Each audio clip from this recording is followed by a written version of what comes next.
गया। चलिए तो गुड मॉर्निंग बच्चों। आज जिस टॉपिक के बारे में हम लोग पढ़ने वाले हैं वो काइनेमेटिक्स का बहुत ही इंपॉर्टेंट टॉपिक है। बिना उसके हम काइनेमेटिक्स की बात ही नहीं कर सकते, है ना। तो चलिए आज पढ़ते हैं कि काइनेमेटिक्स में आखिर ऐसा क्या है जिसके बारे में मैं इतना बिल्डअप दे रहा हूँ, है ना। तो सबसे पहला इंपॉर्टेंट टॉपिक है जिसको हम ग्राफ के नाम से जानते हैं। बिना ग्राफ के तो हम काइनेमेटिक्स की कल्पना ही नहीं कर सकते। तो आज आप लोग ग्राफ के बारे में बेसिक चीजें पढ़ेंगे। तो थोड़ा सा हम आपको बचपन में ले चलेंगे। बचपन मतलब 9th-10th में, ऐसा नहीं कि बचपन में, है ना। आपने कुछ चीजें पढ़ी होगी, y बराबर mx प्लस c। इसका नाम कभी देखा था क्या?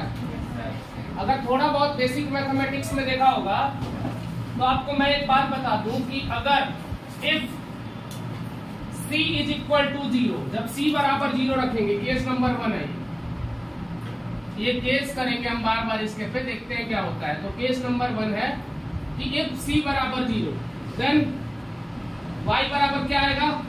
mx आ जाएगा। बताओ। अब कोई कहे कि भाई y और x के बीच एक ग्राफ खींचो, तो हमें पता है कि x की डिफरेंट वैल्यू के लिए y डिफरेंट मिलेगा, बोलो ना। और उसका नेचर क्या है? m टाइम्स है। यहाँ पर अगर मैं y अपॉन में x बोलूं तो वो m के बराबर है, और y कोऑर्डिनेट अपॉन में x कोऑर्डिनेट tan थीटा होता है, यानी कि स्लोप इसका क्या देगा? y अपॉन में x। बोलो। यही सेम चीज मैं आपको वेलोसिटी और एक्सेलरेशन में भी बताने की कोशिश कर रहा था। तो यहाँ पे बताओ, अगर ऐसा देखते होगे कि y के डायरेक्टली प्रोपोर्शनल x है, तो आपको याद होगा कि straight line passing through the origin, ऐसे ग्राफ जाता था। बोलो ना भाई। ये बचपन की बात बता रहा हूँ। दूसरी बात, केस नंबर 2। केस नंबर 2 में मान लो हमारा c की वैल्यू ग्रेटर देन 0 है, यानी c पॉजिटिव है। c क्या है? अभी छापना नहीं है, बहुत लोग पेन कॉपी लेकर शुरू हो गए। y बराबर mx प्लस c। अब इस केस में देखो, इसमें y इंटरसेप्ट में क्या जुड़ गया? c जुड़ गया। जितनी y की वैल्यू आ रही थी उसमें c मैंने जोड़ दिया। तो अब ये ग्राफ का जो वैल्यू ओरिजिन से स्टार्ट हो रहा था वो c से अब स्टार्ट होगा, क्योंकि y एक्सिस में मैंने c इंटरसेप्ट जोड़ दिया। बोलो ना भाई। तो इस वाले केस में जो ग्राफ बनेगा वो ओरिजिन से ना बन के कुछ ऊपर से बनेगा, स्ट्रेट लाइन ही बनेगा, और ये डिस्टेंस पॉजिटिव में c हो जाएगा। बोलो। बोलो ना।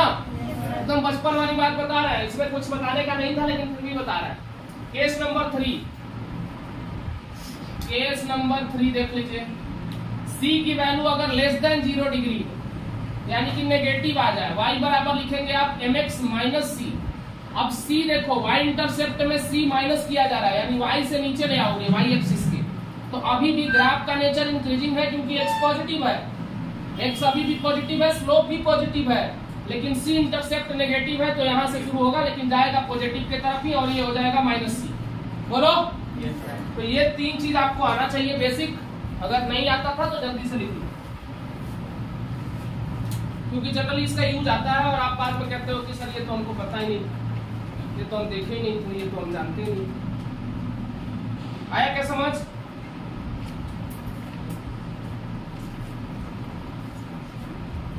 आया?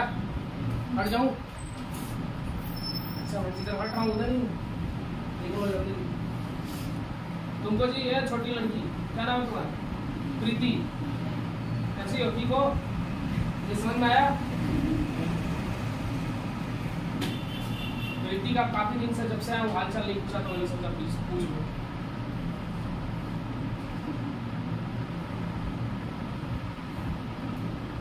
और अदिति के बगल में बैठी उसकी सहेली, क्या नाम है?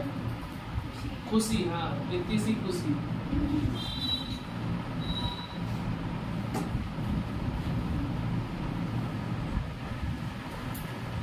क्लास में खुशी एक दो तो होना ही चाहिए, मतलब खुशी कॉमन नेम है, 2-4 लोगों का मिल ही जाता है, लेकिन हम लोग की क्लास में एक ही खुशी है, काम चल जाएगा, कोई दिक्कत नहीं।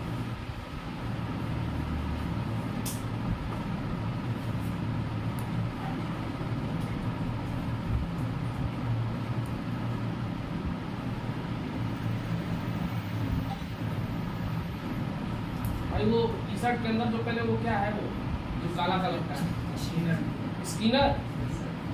नहीं यार, उससे क्या मुंह से बचने के लिए? ओके कोई बात तुमको ज्यादा आइडिया नहीं है भाई, बता दिया था। मिटा दूं? नहीं। कौन है? जल्दी करो। हाँ भाई, कहाँ जाना चाह रहा है? जल्दी आता है? सुबह सुबह नहीं जाते हो?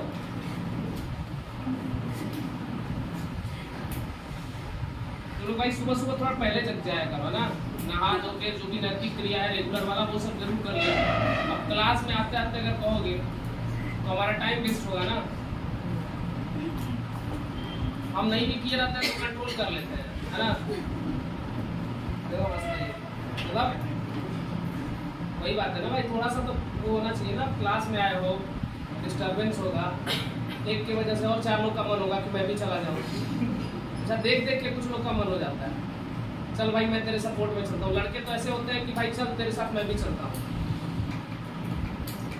ऐसे गर्ल्स भी देखे जाती हैं। मैं पूछता था ना पहले क्लास में, भाई तुम कहाँ जा रही हो? सर इसके साथ जा रही हो। ओके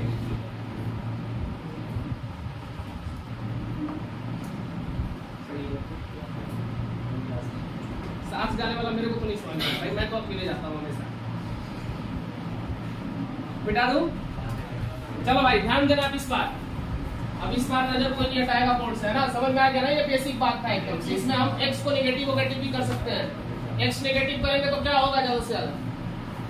x नेगेटिव में किधर जाएगा? कौन से एक्सिस में x नेगेटिव होता है? इस इधर आ जाएगा ज्यादा से ज्यादा ग्राफ। तो इतना नहीं सोचना है, बस जो जरूरी था वो बताया। अब शुरू से शुरू करते हैं हम लोग ग्राफ। हम लोग यहाँ जो ग्राफ पढ़ेंगे बच्चों, इसको आगे यार तो करेगा आगे भाई, जल्दी जल्दी जल्दी ध्यान से देखिए। हम लोग जो ग्राफ पढ़ेंगे ना वो 3 तरह का ग्राफ पढ़ेंगे। एक तो होगा ST ग्राफ, दूसरा होगा VT ग्राफ, मतलब जिसके बारे में हमें इंफॉर्मेशन चाहिए। मेन तो यही ST VT होता है, एक्सेलरेशन तो कोई पूछता है नहीं। और एक होता है एक्सेलरेशन टाइम ग्राफ। ये 3 ग्राफ से आपका पूरा काइनेमेटिक्स में काम चल जाएगा। क्लियर है? बोलो भाई। PS बताने दो, कोई जरूरत नहीं, है ना। बता देंगे कैसे ड्रॉ करते हैं बस। ST आना चाहिए, VT आना चाहिए, AT आना चाहिए। आपको तो बेसिक स्टेप्स आना चाहिए कि आप कैसे ग्राफ ड्रॉ करोगे। तो पहले मैं बता देता हूँ ग्राफ का नेचर कैसा होगा, वेलोसिटी कैसे पहचानोगे, एक्सेलरेशन कैसे पहचानोगे, और लास्ट में मैं आपको वेलोसिटी टाइम से डिस्प्लेसमेंट टाइम में मतलब उल्टा ग्राफ करना बता दूंगा। पहले तो डिस्प्लेसमेंट से velocity time, then velocity time से एक्सेलरेशन टाइम, लेकिन लास्ट में अगर आपको दे दे सीधे कि या तो एक्सेलरेशन टाइम ग्राफ दे दे या वेलोसिटी टाइम ग्राफ दे दे, और फिर कहे कि मुझे डिस्प्लेसमेंट टाइम ग्राफ लिख के दिखाओ, तब थोड़ा चैलेंजिंग हो जाएगा, है ना। चलो उसको भी समझ लेते हैं। पहले ST ग्राफ से ही शुरू करते हैं। ST का मतलब डिस्प्लेसमेंट टाइम ग्राफ। हेडिंग डालकर लिख लो displacement time graph, ST graph. समझिएगा, खाली समझना है, करना कुछ नहीं है, समझना है। जैसे जैसे रिक्वायरमेंट होगी चीजें बताता जाऊंगा, और कुछ चीजें छोड़ूंगा एडवांस के लिए, वो बाद में बताऊंगा। ST ग्राफ में देखिए, सबसे पहला जो ग्राफ हम शुरू करते हैं, ये मान लीजिए हमारा डिस्प्लेसमेंट है और ये टाइम ग्राफ, ठीक है। तो चलो शुरू से शुरू करते हैं। Straight line passing through the origin, इसका मतलब क्या है बताओ। पहले तो स्लोप देखो, स्लोप कितना है? लेस देन 90 डिग्री है। स्लोप कैसा है? Less than 90 degree. क्या ये S/में t को हम क्या लिखेंगे? tan थीटा लिखेंगे, और tan थीटा हमको वेलोसिटी दे रहा है, यानी डिस्प्लेसमेंट टाइम ग्राफ का हमको जो स्लोप है वो क्या दे रहा है? वेलोसिटी दे रहा है। अब समझना, अगर थीटा लेस देन 90 डिग्री हो तो स्लोप पॉजिटिव होता है, यानी कि tan थीटा पॉजिटिव, यानी कि वेलोसिटी पॉजिटिव होगा। बोलो ना, बोलो। वैसे भी देख रहा है कि बढ़ते जा रहा है, इंक्रीजिंग दिख रहा है, मतलब डिस्प्लेसमेंट के साथ टाइम जो है वो इंक्रीजिंग ऑर्डर में, वेलोसिटी बढ़ रहा है। मतलब इससे ये भी पता चलता है कि अगर मैं वेलोसिटी टाइम ग्राफ खींचूंगा इसका, तो वेलोसिटी टाइम ग्राफ कैसा रहेगा? पॉजिटिव रहेगा। वेलोसिटी बोलो, पॉजिटिव रहेगा और कांस्टेंट रहेगा। बोलो, यही होगा ना वेलोसिटी टाइम ग्राफ। देखो वेलोसिटी पॉजिटिव है, वेलोसिटी पॉजिटिव आया था, और ये तो डिस्प्लेसमेंट टाइम ग्राफ था। इसके करस्पॉन्ड अगर हम वेलोसिटी टाइम खींचेंगे तो वेलोसिटी कांस्टेंट होना चाहिए, टाइम के साथ में पॉजिटिव होना चाहिए और कांस्टेंट होना चाहिए था। ये इंफॉर्मेशन इसी से मिला। बोलो देखो कैसे, डिस्प्लेसमेंट टाइम ग्राफ का स्लोप वेलोसिटी देता है। यहाँ पर स्लोप लेस देन 90 डिग्री था, यानी कि tan theta positive. Less than 90 degree पे स्लोप पॉजिटिव होने का मतलब है कि tan थीटा पॉजिटिव होता है। क्लियर है क्या? tan थीटा 90 से ज्यादा में नेगेटिव हो जाता है, तो इस वजह से स्लोप को नेगेटिव माना जाता है। तो इस वजह से अभी फिलहाल क्या है कि इसकी वेलोसिटी पॉजिटिव है। वेलोसिटी क्या है? पॉजिटिव। वेलोसिटी पॉजिटिव है। तो जब वेलोसिटी पॉजिटिव है इसका मतलब कि हम ग्राफ में बगला बनाएंगे तो वेलोसिटी पॉजिटिव दिखा देंगे। अब ये वेलोसिटी टाइम ग्राफ हो गया। इससे कोई कह दे कि एक्सेलरेशन टाइम ग्राफ खींचो तो क्या बताओगे? कोई कुछ बताएगा? एक्सेलरेशन टाइम ग्राफ में एक्सेलरेशन कैसे? टी पे दिखा देना, कह देना कि एक्सेलरेशन 0 हो जाएगा क्योंकि वेलोसिटी कांस्टेंट है। बोलो, अरे बोलो ना भाई, नहीं आया क्या? शुरू से मैंने बताया, मैंने बोला कि भाई डिस्प्लेसमेंट टाइम ग्राफ अगर straight line passing through the origin है इसका मतलब कि हम सीधे बोल सकते हैं, क्या लिख सकते हैं? S अपॉन में T इक्वल टू V, यानी S बराबर VT। आपको ये भी पता चल गया कि Y बराबर mx। कंपेयर कर लो ना, स्लोप वेलोसिटी बता रहा है और टाइम को हमने x एक्सिस पे रख दिया है, डिस्प्लेसमेंट को y एक्सिस पे रख दिया है। क्लियर है? स्लोप पॉजिटिव है, straight line passing through the origin में जाएगा क्योंकि y बराबर mx प्लस c का भी ग्राफ ऐसा ही जा रहा है। c की वैल्यू जब 0 होती थी। बोलो, क्लियर है? तो जब इस केस में जब ग्राफ का ऑर्डर इंक्रीजिंग है तो बताओ कि वेलोसिटी कांस्टेंट होगा कि नहीं? अरे टाइम के साथ देखो ना, displacement with respect to time, जैसे जैसे डिस्प्लेसमेंट बढ़ रहा है टाइम बढ़ रहा है। Displacement with respect to time का जो रेशियो है वो कांस्टेंट है ना? Displacement with respect to time का जो रेशियो हर जगह पे कांस्टेंट है कि नहीं बताओ? तो जब रेशियो हर जगह पे कांस्टेंट है तो इसका मतलब वेलोसिटी यानी कि वेग कांस्टेंट हुआ कि नहीं बताओ? जब विस्थापन में परिवर्तन का दर हर जगह पे बराबर है, हर जगह पे बराबर है, विस्थापन में परिवर्तन का दर हर जगह पे बराबर है, यानी डिस्प्लेसमेंट में टाइम के साथ होने वाला चेंज हर जगह पे बराबर है, इसका मतलब वेलोसिटी हर जगह पे सेम है। बोलो भाई, अब वेलोसिटी हर जगह पे सेम है यानी वेलोसिटी कांस्टेंट है और पहले पता चल गया कि वेलोसिटी पॉजिटिव भी है क्योंकि लेस देन 90 डिग्री एंगल हो रहा है। बोलो, तो इस वजह से ये वाला ग्राफ में खाली वेलोसिटी बताना पड़ेगा, वो भी पॉजिटिव। तो मैंने बता दिया, कांस्टेंट बताया और पॉजिटिव बताया। क्लियर है?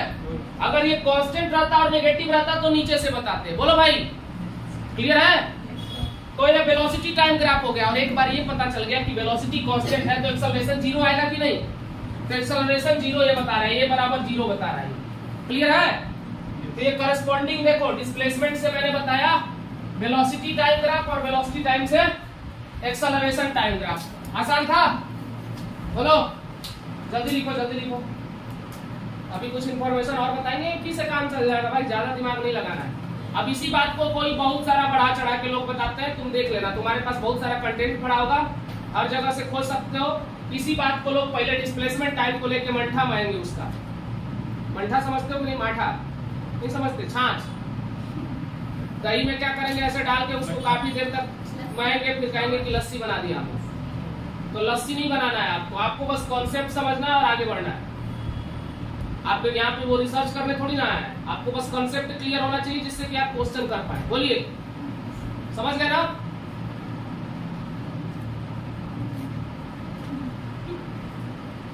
देखो फिजिक्स हम इकलौता नहीं पढ़ाने वाले, बहुत लोग पढ़ाते हैं ना, वो सब अच्छे हैं, तो मैं थोड़ा सा बेटर हूँ। अच्छा नहीं लगता क्या ना? बहुत लोग पढ़ा रहे हैं भाई।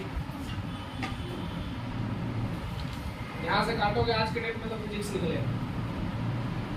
अब कहोगे कि सर तो आप मजाक कर रहे हैं, सीरियसली बोल रहा हूँ। बाथरूम के दीवार इस बात के गवाह है, मेरे रूम की दीवार कौन सा जगह बताऊँ, जहाँ जहाँ मैं रहता हूँ वहाँ फिजिक्स है। तो आपको भी इसी तरह थोड़ा सा ना हर सब्जेक्ट पे आपको फिलहाल तीनों सब्जेक्ट को लेके चलना है, तो तीनों पे आप बराबर ध्यान दीजिए। किसी तरह केमिस्ट्री में भी कमी ना आए, फिजिक्स में भी कमी ना आए, और आपका इंडिविजुअल जो भी सब्जेक्ट बायो या मैथ है उसमें भी कमी ना आए, है ना? तो पहले पीक एरिया पे ज्यादा काम किया जाता है ताकि वो बराबर आ जाए। जब बराबर आ जाए तो तीनों को बराबर इक्विवेलेंट में लेके चले, है ना? वो तो यार तुम ऊट पटांग क्वेश्चन पूछते हो, तुमने तो बाजी मार दिया टेस्ट में, तुमने गर्दा उड़ा दिया मेरे को, हैं? भाई के लिए एक बार ताली बजा दो, बस बस इतना ही ताली बजवाना, है ना?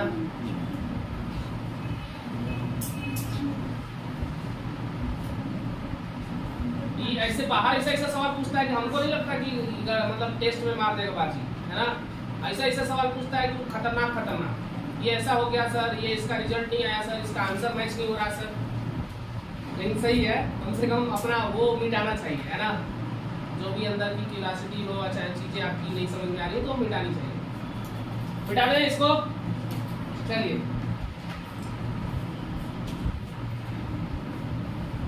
अभी तो शुरुआत है दोस्त, अभी बहुत आगे जाना है ना। चलिए अब थोड़ा सा दिल थाम के देखिएगा, क्योंकि ये भी इंपॉर्टेंट बात बताने जा रहा हूँ। डिस्प्लेसमेंट टाइम ग्राफ, ये दिख रहा है क्या? नहीं दिख रहा है ना? बहुत अच्छे। एक तो उस पे चश्मा लगाओ जिसको नहीं दिख रहा है।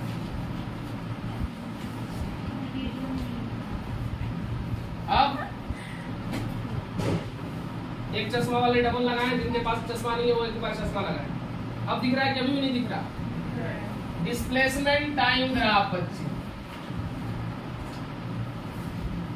ये है डिस्प्लेसमेंट टाइम ग्राफ। अब असली मजा आएगा, है ना?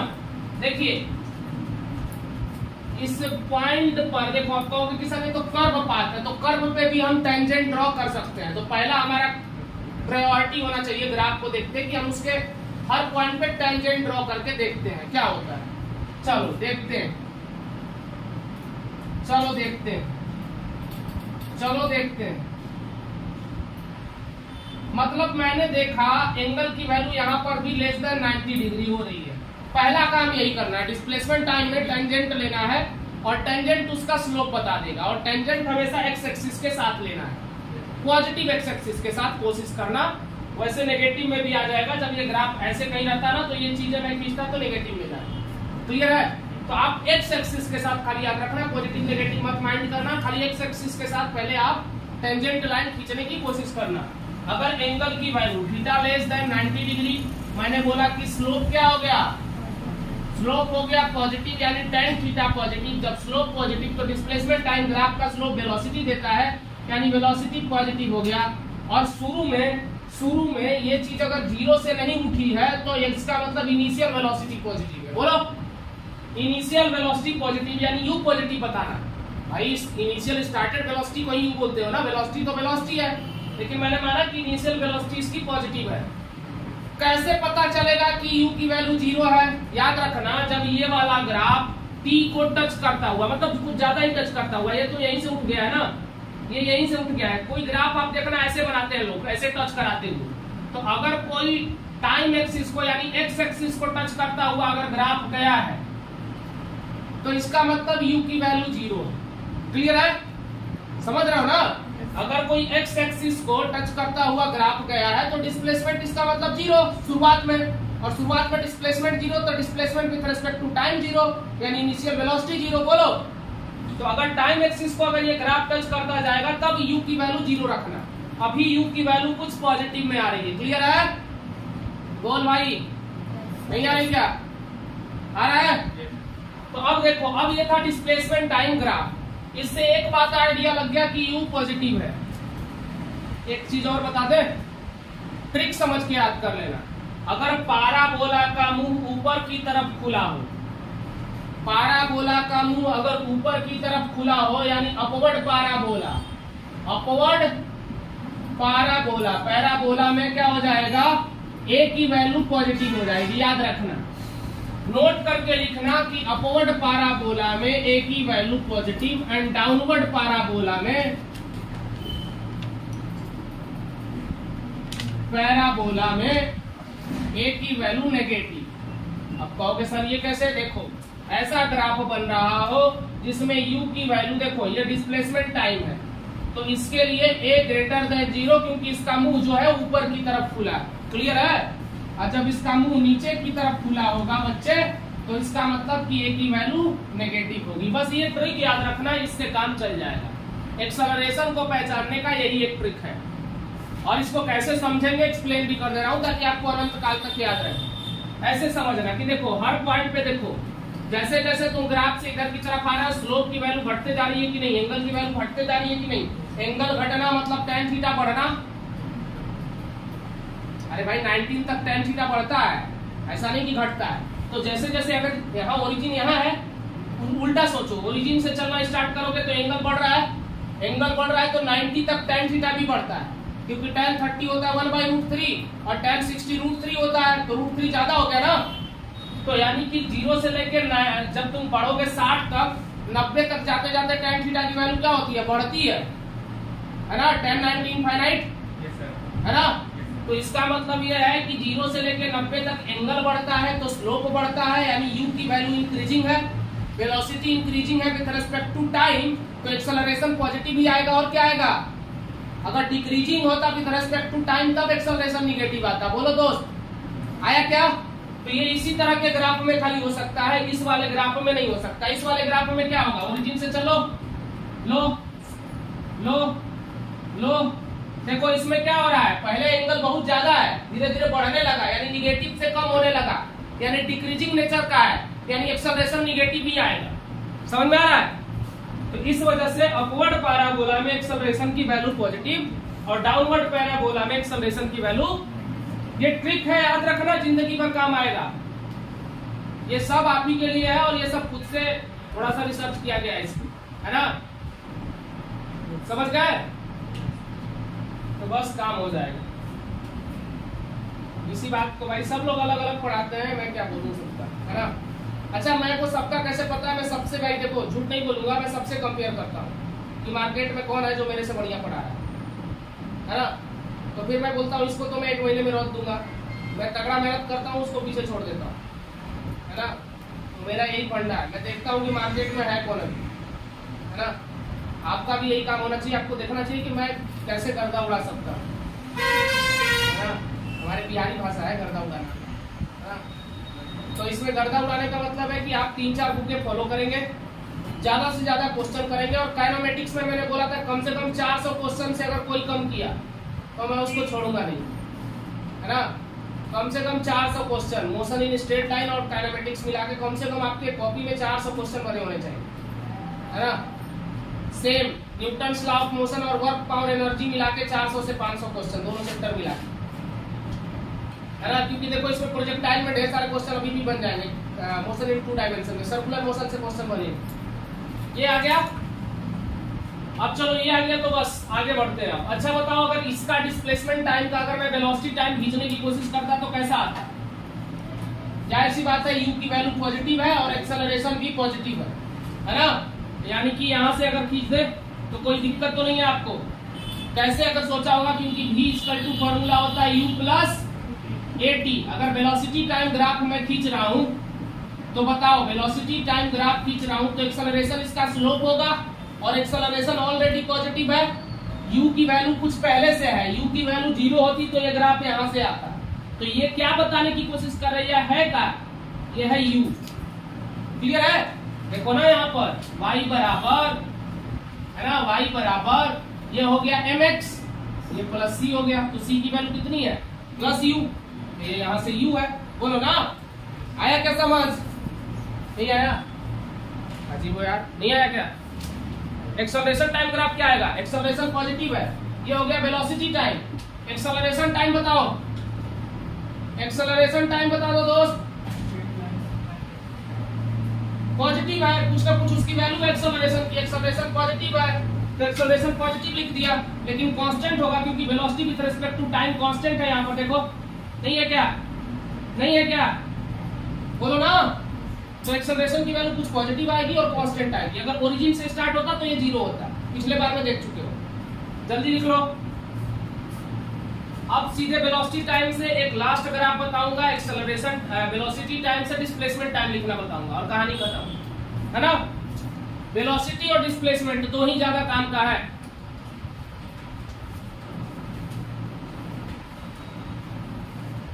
आया क्या समझ? और किसी को कोई समस्या परेशानी?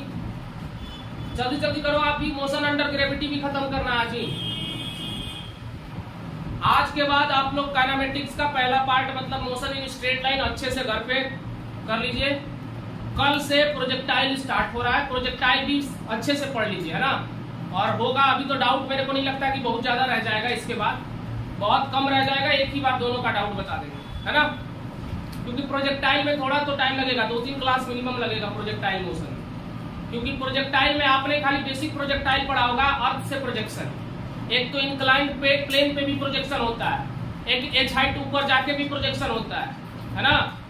तो वो सारे केसेस बताएंगे जो आपने खाली कल्पना किया था। और अच्छा, यहाँ पे तो कुछ डिफरेंस भी बताऊंगा कि जेई वालों को ये टॉपिक नहीं छूना है और नीट वालों को ये टॉपिक छूना है ना? ताकि पता चले कि आप उड़ा रहे हैं आप भी, है ना, और इस चक्कर में आपका टाइम पास हो रहा है। क्लियर है? जो टॉपिक आपके लिए जरूरी नहीं होगा वो मैं नहीं बताऊंगा। ये नीट के लिए भी कंपलसरी है और जेईई के लिए भी, इसलिए दोनों लोग पढ़े, है ना। बाकी जहां डिफरेंशिएट करना रहा, कुछ चीजें एडवांस लेवल की थी वो मैं नहीं बता रहा अभी। बिटा दूं? चलो, प्रीवियस ईयर पेपर करो, बार बार कह रहा हूं। सिलेबस कल किसी ने डाउनलोड किया? किसने किसने नहीं किया? हाथ उठाए जरा, जो नहीं किया वो हाथ उठा ले। क्या है भाई, मोबाइल में नेट नहीं है? क्या करते हो नेट का? हमारा वीडियो तो यहीं चढ़ा देते हो तुम। क्या है नहीं किए बताओ? आज कर लोगे? आज एकदम कर लेना। वीडियो बनाता है इतना तो एक दिन का छूट दे सकते हैं शायद, दूसरा रहता तो अब तक निकाल कर मारते हो। ठीक है ना? चलो, लेकिन ध्यान रखिए आप लोग को जो काम कहा जाता है ना उसको सीरियस समझिए ना। अभी आप जल्दी से खाली ये मत करिए कि आप एक बार डाउनलोड कर लीजिए, उसका पेज निकाल के दीवार पे लगा दीजिए, है ना। व्यवस्था करिए, यहाँ आपका जुगाड़ हो जाता है तो यहीं से निकलवा लीजिए, और आप उसको पेज लगाने के बाद मार्क करिए कि आपने ये डायनामेटिक्स में पढ़ लिया, ये नहीं पढ़ा। अगर गलती से छूट भी जाता है तो आपकी प्रायोरिटी बनती है कि आप खुद से पढ़े, नहीं समझ में आया मेरे से पूछो, वैसे छूटेगा नहीं। फिर भी बाई चांस अगर छूट जाता है, क्योंकि मैं भी इंसान हूँ, भगवान तो नहीं हूं ना, है ना। चलो भाई, ये ग्राफ सबको समझ में आया क्या? अभी तक ग्राफ के नाम से बताओ, सच्ची बताओ, तुम लोग सोच रहे थे कि नहीं ग्राफ बहुत डिफिकल्ट होता है, कैसे समझेंगे, नहीं समझेंगे, आया क्या? समझ लेना, ये बहुत इंपॉर्टेंट, डायनामेटिक्स का बहुत इंपॉर्टेंट टॉपिक है, जिसमें अच्छे अच्छे लोग के पसीने छूट जाते हैं, क्योंकि ग्राफ सबको नहीं आता यार। और ग्राफ जिसको आ गया वो खाली एक प्रॉब्लम थोड़ी करेगा, ग्राफ से एरिया वाला प्रॉब्लम आता है वो भी कर लोगे। ग्राफ से तुमको एक क्वेश्चन, 2 क्वेश्चन हमेशा मिल जाएगा, चाहे नीट हो चाहे जेईई हो। मतलब अगर ये समझ में आ गया तो 4 से 8 मार्क्स आपके पक्के हो गए। क्लियर है? देख लेना, कोई भी साल उठा लो, इसी साल देख लेना, ग्राफ आया था ना जी, सीधा एकदम आया था ग्राफ। क्या पूछ रहा हूँ, इसने फिजिक्स में ज्यादा किया ही नहीं, तो बायोलॉजी से ही ज्यादा लगाओ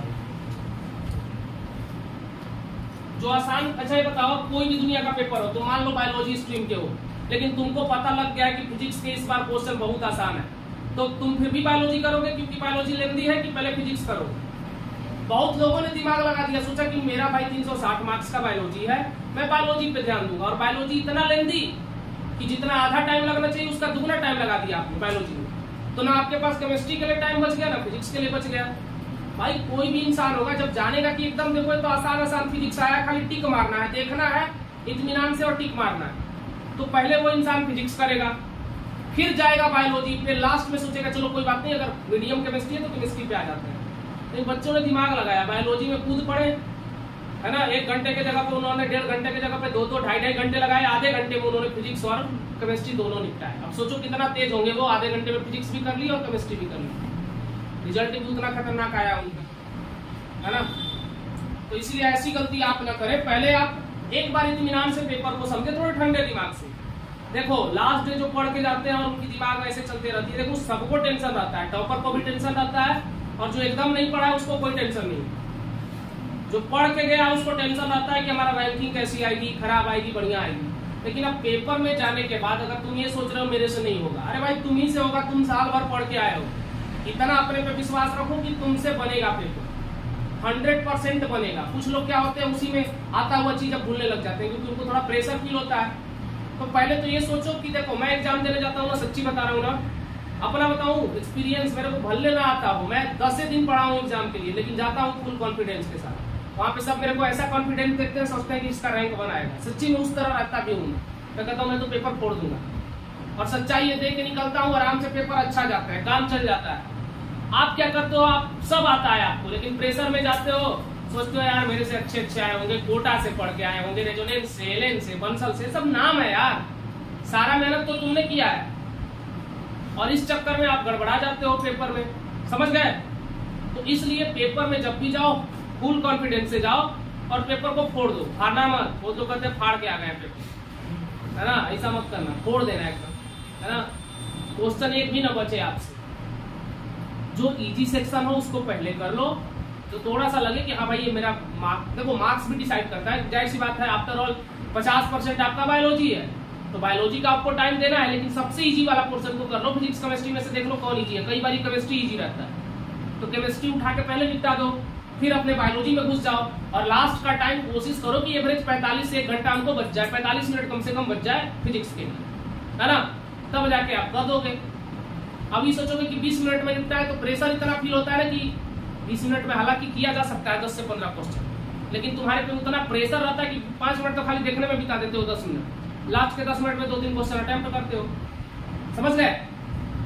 आ जाओ, ग्राफ का ये आखिरी टॉपिक। आपके पास दिया हुआ है velocity time graph. Velocity time graph clear है? इस वेलोसिटी टाइम ग्राफ से आपको लिखना है एक्सेलरेशन टाइम ग्राफ, नहीं डिस्प्लेसमेंट टाइम ग्राफ लिखो, एक्सेलरेशन टाइम ग्राफ। ये कॉमन ग्राफ है, ये सबने देखा होगा, पिछले बार इससे हम एरिया का क्वेश्चन भी करा चुके हैं, है ना। ये 0 है, ये t1 टाइम मान लो, ये t2 टाइम मान लो, ये कोई v0 है, v0 कोई वेलोसिटी है। तो आपको इस वेलोसिटी टाइम ग्राफ को बदलना है डिस्प्लेसमेंट टाइम ग्राफ में। जरा सोच लो पहले, फिर मैं बताता हूँ डिस्प्लेसमेंट टाइम ग्राफ कैसे बनाओगे।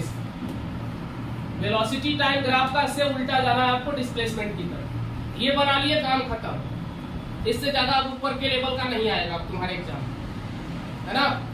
सोचो पहले, सोचो क्या सोच सकते हो।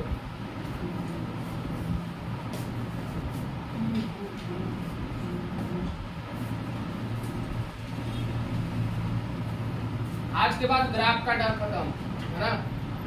अब खाली क्वेश्चन देखो और थोड़ा सा प्रैक्टिस इसको कर लेना, क्योंकि अभी पहला बार में लगेगा कि अभी खाली समझ में आ गया, ऐसा लगेगा, लेकिन 1-2 बार प्रैक्टिस कर लोगे ना, नंबर ऑफ क्वेश्चन ग्राफ के, प्रीवियस ईयर ग्राफ के क्वेश्चन सर्च करना और सारे कर डालना।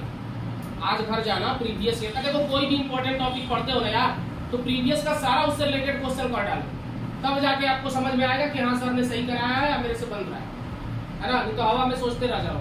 अच्छा, एक ग्राफ और भी दिखा होगा प्रीवियस ईयर में इस तरह का, तो इसको सोचने में देर मत लगाना। जैसे ऐसा ग्राफ है तो इसका मतलब ये है ना, देखो स्लोप देखो अभी कितना है, स्लोप कैसा है, स्लोप कैसा है, थीटा लेस देन 90 डिग्री है, यानी u की वैल्यू पॉजिटिव है। याद रखना u की वैल्यू क्या है, क्लियर है ना, यानी वेलोसिटी पॉजिटिव है, इससे ये पता चलता है। क्लियर है? अब वेलोसिटी पॉजिटिव है वो अलग बात है कि इस वाले में y एक्सिस के नीचे है। अब देखो ये y एक्सिस है, यानी y इंटरसेप्ट इसका नीचे आ गया है, खाली नेगेटिव में आ गया है y इंटरसेप्ट, लेकिन पैराबोला का मुंह अभी भी किधर खुला है, ऊपर की तरफ, यानी एक्सेलरेशन भी पॉजिटिव है। ग्राफ का नेचर इंक्रीजिंग होगा, लेकिन वो ग्राफ नेगेटिव से शुरू होकर पॉजिटिव में जाएगा, बस इतना अंतर है। क्लियर है क्या? ये अगर डिस्प्लेसमेंट टाइम ग्राफ रहता तो करस्पॉन्डिंग इसके लिए वेलोसिटी टाइम ग्राफ कुछ ऐसा हो जाता कि नहीं, बोलो ना। खाली नेगेटिव से शुरू होता लेकिन सारी चीजें पॉजिटिव रहती, है कि नहीं? आया? तो ये ग्राफ एक बार पूछा, इसलिए मैंने थोड़ा सा डिस्कस कर लिया। ये सब वही है जो मैंने बताया आपको, कुछ नया नहीं मिलेगा। इस पे आ जाओ, कुछ नाम दे दो इस रीजन का, A, B, C। सोच लिया सबने? आगे चले। आप ध्यान से देखना, सब लोग कॉपी बंद कर लो। OA रीजन में चलो, पहले OA रीजन में जरा देख के बताओ, देख के बताओ कि क्या इसका OA रीजन में जो ग्राफ का नेचर है, एंगल कितना है, less than 90 degree, slope positive, यानी इसका वेलोसिटी इंक्रीजिंग है। लेकिन अगर स्लोप की बात करें तो हर जगह पे स्लोप इसका सेम है, क्योंकि हर जगह पे थीटा सेम है। बोलो, स्लोप सेम होने का मतलब हर जगह पे वेलोसिटी सेम है। Display velocity with respect to time क्या रहेगा, हर जगह पे अगर फिक्स रहेगा वेलोसिटी बताओ, स्लोप हर जगह सेम है, यानी एक्सेलरेशन हर जगह सेम होगा कि नहीं होगा। वेलोसिटी टाइम का जो स्लोप है वो क्या देता है, क्लियर है? अब वेलोसिटी हर जगह पे टाइम के साथ में कांस्टेंट है और ये इंक्रीजिंग नेचर का है। एक्सेलरेशन पॉजिटिव है, क्लियर दिख रहा है, कांस्टेंट हालांकि है लेकिन पॉजिटिव है ना, क्योंकि देखो स्लोप पॉजिटिव है तो एक्सेलरेशन पॉजिटिव है, सिंपल सी बात है। क्योंकि वेलोसिटी टाइम ग्राफ का स्लोप यही क्या देता है, एक्सेलरेशन देता है, यानी पॉजिटिव, क्योंकि tan थीटा पॉजिटिव है। बोलो, क्लियर है? एक्सेलरेशन भी पॉजिटिव है और a की वैल्यू भी पॉजिटिव है। कैसा ग्राफ होगा, ऐसा होगा क्या, बोलो? अरे नहीं होगा क्या? अरे a की वैल्यू पॉजिटिव है तो a की वैल्यू पॉजिटिव दिखाने के लिए हमको अपवर्ड पैराबोला बनाना ही पड़ेगा। और इस पे u की वैल्यू भी पॉजिटिव है, देख लो कहीं पे भी स्लोप ड्रा के देखो, यहाँ भी स्लोप डालो, ये थीटा कितना आ रहा है, लेस देन आ रहा है ना, कितना आ रहा है, लेस देन 90 डिग्री आ रहा है क्या, बोलो आ रहा है, कोई डाउट, देखो स्लोप कितना आ रहा है, लेस देन, कहीं पर भी डालोगे स्लोप लेस देन 90 आ रहा है, क्लियर है। तो ये ग्राफ सही है, बिल्कुल सही है, यानी O से लेके A तक ग्राफ का नेचर ऐसा हो जाए, क्लियर है। बिटा के साफ बना देता हूं,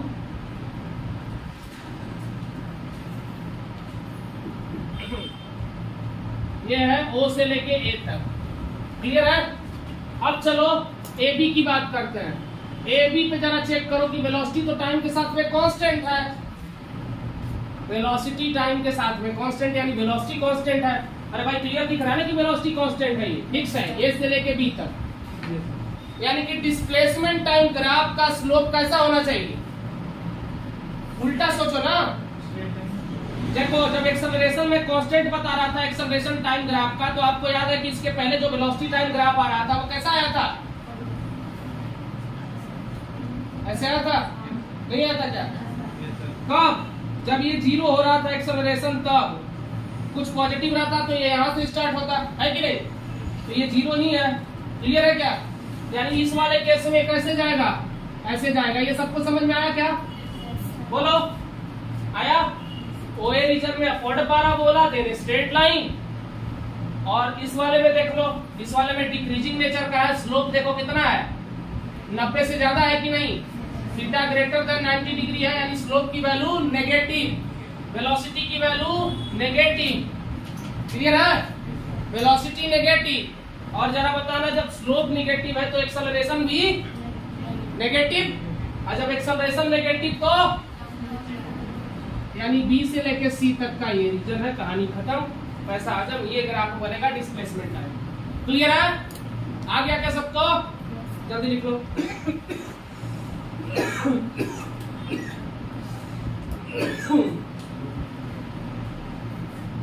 जल्दी लिख लो। अब कोई ग्राफ का प्रॉब्लम नहीं फंसेगा, है ना, अगर फंस रहा होगा तो आपकी वजह से फंसेगा।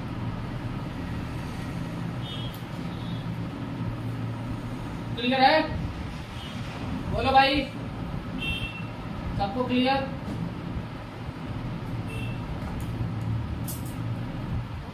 घर पे आज ग्राफ जरूर प्रैक्टिस करना, है ना, बिना प्रैक्टिस के काम नहीं होगा। प्रीवियस ईयर प्रॉब्लम जाके ढूंढ के करना, है ना, तब आके मेरे से बताना कि बना कि नहीं बना। अब कुछ लोग एक बार ट्राई करेंगे, नहीं आएगा, कहेंगे सर कैसे बता दिया, नहीं बना। कुछ लोग की रोने की आदत रहती है ना, वो रोएंगे, आपसे कहेंगे कि सर नहीं आया, या तो रात में मैसेज भेज देंगे, सर देख लीजिए ना आंसर नहीं आ रहा है, मतलब मैं आंसर बन के बैठ जाऊं फिर तो 4 डिब्बे में से 1 डिब्बे में, है ना।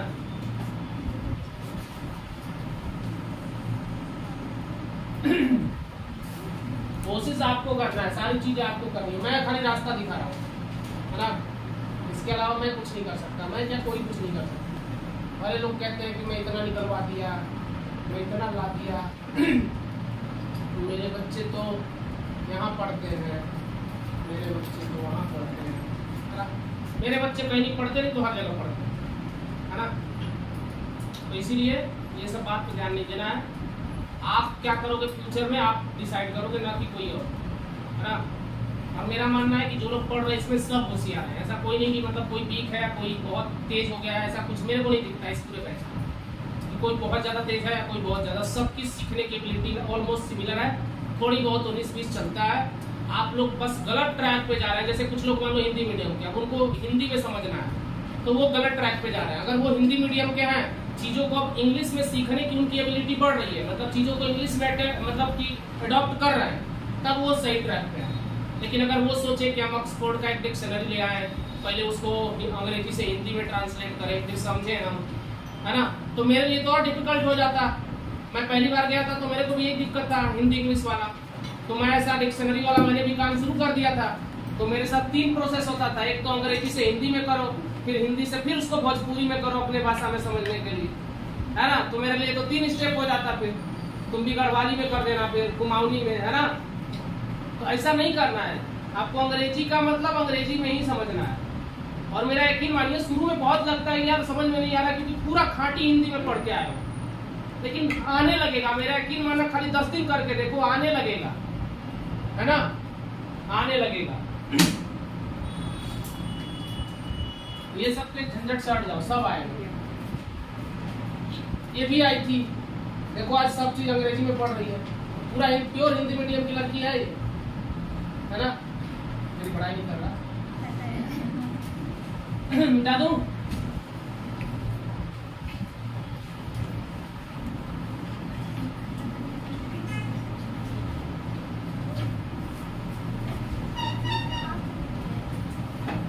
चलिए आगे ध्यान से।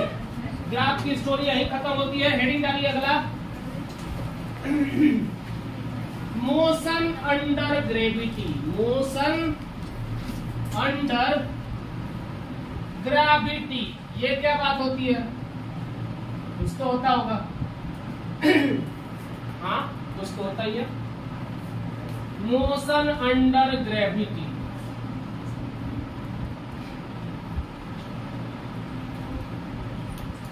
है ना। Motion under gravity. गले में खराश आ रही है, पानी नॉर्मल है ना? ये कैसे खुलेगा जी? Thank you.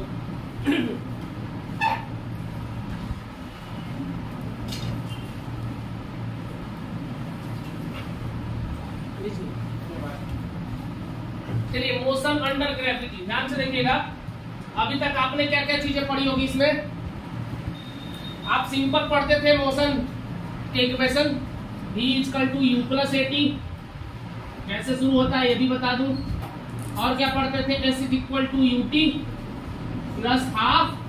at², बहुत अच्छे। v² = u² प्लस, यही पढ़ते थे। सिंपल समझ लीजिएगा कि दुनिया में कोई पार्टिकल को चाहे आप नीचे फेंके या ऊपर फेंके, एक्सेलरेशन ड्यू टू ग्रेविटी हमेशा सेंटर की तरफ लगता है। जैसे कोई पार्टिकल है जिसका मास m है, अब ऊपर की तरफ एक फोर्स लगा के मैं खींच रहा हूँ, अब नीचे की तरफ ग्रेविटी जो फोर्स लगाएगा वो mg लगाएगा। तो हम बोल सकते हैं कि डायरेक्ट इस फोर्स को कौन बैलेंस कर रहा है? mg। फोर्स को हम क्या लिखते हैं? Mass into acceleration into mg के बराबर। m से m कैंसिल, a बराबर g आया। किधर? डायरेक्शन क्या है? डाउनवर्ड, डाउनवर्ड या टुवर्ड सेंटर ऑफ अर्थ, यानी एक्सेलरेशन ड्यू टू ग्रेविटी हमेशा टुवर्ड सेंटर ऑफ अर्थ लगता है, मीटर पर सेकंड स्क्वायर। कई बार बोला जाएगा कि 9.8 रखो या सीधे 10 रखो मीटर पर सेकंड स्क्वायर, वो बोल देगा क्वेश्चन। नहीं बोलेगा तो अपने दिमाग से या तो 9.8 या तो 10 रख ले। क्लियर है? तो ये टुवर्ड सेंटर ऑफ अर्थ ही लगता है। ये सब बेसिक बातें थी। अब देखो, किसी पार्टिकल को तुम ऊपर फेंक रहे हो तो एक्सेलरेशन की वैल्यू क्या लगेगी? नीचे की तरफ तो -g लगेगी, तो हर जगह -g लिख दो। v = u - gt, s = ut - ½ gt, v² = u² - 2g। Clear है क्या? तो ये मैंने ज्यादा फेर बदलाव नहीं किया, बस सिंपल इक्वेशन लिख दिए। इससे काम चलेगा नहीं, ये तो 9th की बेसिक बात थी। ये तो खाली नॉर्मल फॉर्मूलों के लिए है, काम अब जो आगे बताएंगे उससे चलेगा। लेकिन ये आप जान लिए, अच्छा हो गया आपके लिए, है ना। इसी का यूज आगे आएगा, देखते हैं कैसे आएगा। बिटा दूं ये सब? देखो, मेरा काम है आपको कोई भी टॉपिक नहीं छोड़ना। मैं चाहता हूं कि अगर एकदम आप 0 से भी शुरू करोगे मेरी क्लास में, आपको आएगा समझ, क्योंकि मैं छोटा सा भी टॉपिक नहीं छोड़ता हूं, भले वो ABCD ही क्यों ना। क्योंकि मुझे लगता है कि कुछ बच्चे को आता होगा, कुछ बच्चे को नहीं आता होगा, तो इसलिए मैं नहीं छोड़ता, है ना, और छोड़ना भी नहीं चाहिए। हाँ, जहां लगता है कि एक ही बात बार बार पूछ रहे हो वहां मैं जरूर कह दूंगा, है ना। चलो भाई, बिठा दू ना। सीजन तुमको समझ आ रहा है सब, और नई लड़की को सब समझ आ रहा है भाई।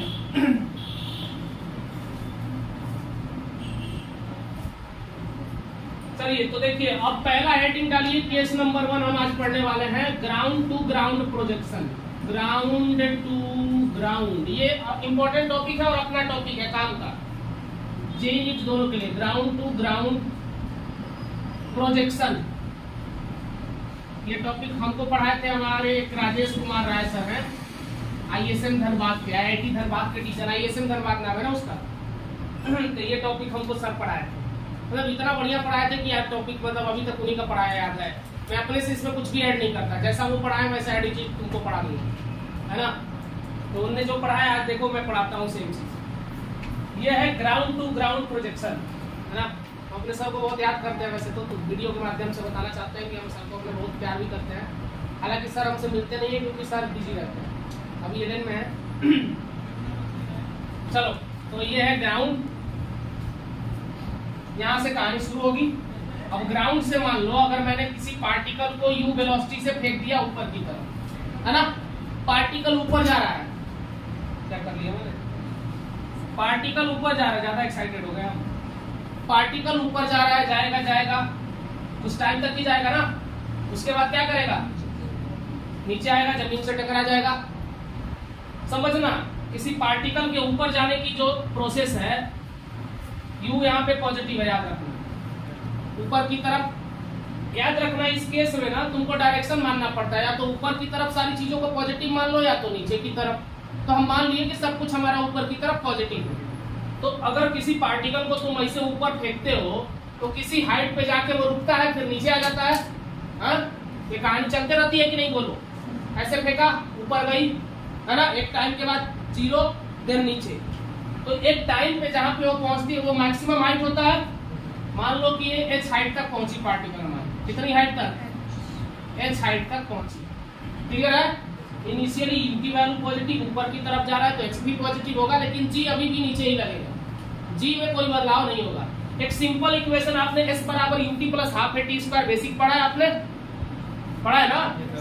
s बराबर एकदम शुरू वाला चलते हैं, मोशन अंडर ग्रेविटी जो लास्ट में लिखा था उसको मत फॉलो करिए, शुरू से शुरू करते हैं। s is equal to ut plus half at square. तो डिस्प्लेसमेंट आपका कितना है, h लिखूं, ऊपर की तरफ है तो h पॉजिटिव बराबर ut, u की वैल्यू पॉजिटिव है कि नेगेटिव, तो u इंटू लगेगा जो time t plus half g की वैल्यू नीचे लग रहा है, माइनस g लिख दूं, gt, बोलो भाई, h बराबर ut माइनस हाफ gt। चलो ये टी स्क्वायर को इधर लाओ क्योंकि टाइम का फंक्शन दिख रहा है कि नहीं है। अरे भाई ये इक्वेशन पढ़े हो ना, x square plus b x plus c पढ़े हो ना। अगर इज इक्वल टू 0 हो तो x की वैल्यू आती है minus b plus minus root under b square minus 4ac upon में 2a। ये तो पढ़े होगे, x निकालने का ये तरीका होता है। अरे ये क्वाड्रेटिक इक्वेशन में पढ़े होगे भैया, तो नहीं पढ़े क्या, तो अभी पढ़ लो, नहीं पढ़े, है ना। ये फॉर्मूला याद रखना, x बराबर माइनस बी, जो यहाँ b के जगह पे रहेगा वो यहाँ आ जाएगा, बी स्क्वायर रूट में यानी इसका स्क्वायर करके रख दो, माइनस 4 a की जगह पे जो ये रहेगा ये रख देना होता है, c की जगह पे जो रखता है वो रहना पड़ देता है, और अपॉन में 2 इंटू a से डिवाइड कर देना पड़ता है। जो आंसर आएगा वो x का आंसर होगा। जब यहाँ x का फंक्शन हो तब, यहाँ t स्क्वायर का फंक्शन है तो रिजल्ट t के फॉर्म में आएगा कि नहीं, बताओ। तो चलो सबको पहले तो इसको इधर ला देते हैं, हाफ gt स्क्वायर, इसको बराबर किस साइड ला रहा है, माइनस ut प्लस h बराबर 0 लिख सकते हैं क्या, देख के बताओ। इसको मैंने खाली बराबर के इधर ला दिया, 0 बचा कि नहीं इधर पे। क्लियर है। अब बताओ ये टी स्क्वायर है, टी देख के ऐसा फीलिंग आ रहा है, बस x की जगह पे यहाँ t आ गया है, तो रिजल्ट t के फॉर्म में आएगा क्या, बोलो। फॉर्मूला लिखो माइनस b, b की जगह पे क्या है माइनस u, माइनस b करूंगा तो क्या हो जाएगा, minus into minus u plus u हो जाएगा। तो यहाँ लिख दे रहा हूँ plus u plus minus b square मतलब माइनस u का स्क्वायर बी u स्क्वायर हो जाएगा, माइनस u का स्क्वायर कर दोगे तो u स्क्वायर ही होगा ना, माइनस 4ac। अरे यार यहाँ जगह नहीं बचा, कहाँ लिखूं, यहाँ लिखूं। t बराबर u आया था plus minus root under u square minus 4। a की जगह पे बताओ, a की जगह पे क्या है, हाफ g यानी g/2 4ac, c के जगह पे h है, बहुत अच्छा, अपॉन में 2 इंटू a की जगह पे फिर से g/2, बोलो भाई, u plus minus root under u square -2gh upon में जी, ये आ गया टाइम। नेगेटिव टाइम का कोई यूज नहीं होता है, ये नेगेटिव वाला साइन हटा के खाली पॉजिटिव टाइम को कंसीडर कर देना, क्योंकि negative time rejected, negative time rejected. चलो ये इक्वेशन था बेसिक, जिससे कि आप निकाल सकते हो टाइम। अब देखो इस फॉर्मूले में आपसे पूछा जाएगा कि टाइम ऑफ लाइट बताओ। उड्डयन काल नाम सुने हो? उड्डयन काल इसको कहा जाता है time of light. Time of light को कैपिटल टी लिखते हैं। बताओ उड्डयन काल वो टाइम होता है जिसमें कोई पार्टिकल जमीन से उड़ने के बाद वापस से जमीन पे आके जब गिर जाता है, यानी जितने देर वो हवा में रहता है, वो टाइम को हम उड्डयन काल यानी टाइम ऑफ लाइट कहते हैं। क्लियर है क्या? तो ये हवा में कब तक रहा होगा? जब तक कि फाइनल आके ये जमीन पर न गिर जाए। फाइनल आके जमीन पे गिरेगा तो h की वैल्यू 0 रख देना यार। h की वैल्यू क्या हो जाएगी?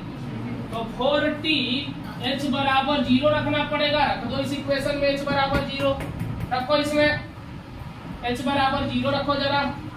0 बराबर ut, t के जगह पे आप कैपिटल T रख दो, ut minus half gt square. यहाँ से बताना जरा ut बराबर हाफ gt स्क्वायर। एक t से एक t कैंसिल। टाइम पीरियड की वैल्यू कितनी आ गई? t इक्वल टू आ गया 2u अपॉन में g। याद रखना ये होता है टाइम ऑफ लाइट। ये टाइम ऑफ लाइट है पूरा, जब तक कि पार्टिकल हवा में उड़ के जमीन पे नहीं गिर गया। ये पूरा टाइम ऑफ लाइट है 2u अपॉन में g। क्लियर है? अब देखो एक टर्म और पूछा जाता है मैक्सिमम हाइट। क्लियर है बच्चे? एक टर्म और पूछा जाता है मैक्सिमम हाइट। धूप है क्या? धूप का चश्मा पहन ली। अच्छा हाथ हो गया। मैं इस बार दिल्ली से घर जा रहा था ना, मेट्रो में देखा कि एक लोग इतना बड़ा बड़ा आंख में फ्रेम पहने थे, जितना बड़ा उनका मुंह नहीं था उतना बड़ा फ्रेम था। मुझे कुछ डाउट हुआ, मैंने बोला हो सकता है आपकी प्रॉब्लम हो भाई। तो मेरे को शीशा ही नहीं दिख रहा है। मैं पास जाके देख रहा हूँ कि इसके आंख में शीशा है कि नहीं, और पास जाके देख रहा हूँ तो भी नहीं दिखा। मेरे आंख में कोई प्रॉब्लम आ गया। यकीन मानिए उसके आंख के एकदम पास जाके भी देखे तो उसमें कोई शीशा नहीं था। मतलब वो स्टाइलिश चश्मा। हमको पता चला कि दुनिया स्टाइल के पीछे कितना पागल हो रही है, हम ही पीछे रह गए, है ना? इतना बड़ा बड़ा फ्रेम पहिरा था।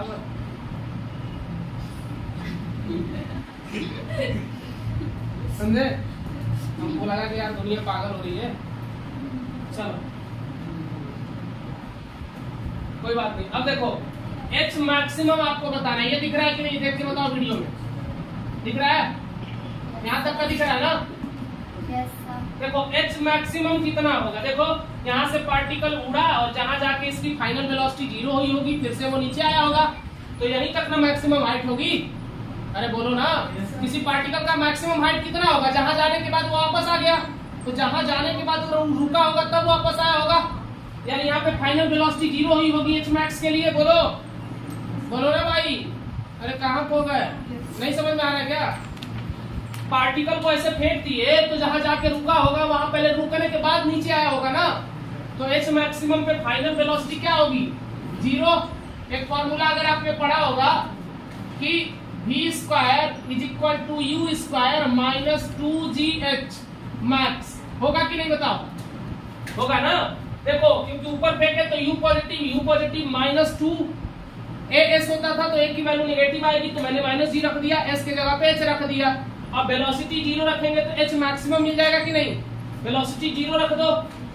ये जैसे ही 0 रखोगे u square minus 2gh maximum, तो इसलिए h मैक्सिमम बराबर कितना आ गया बताओ?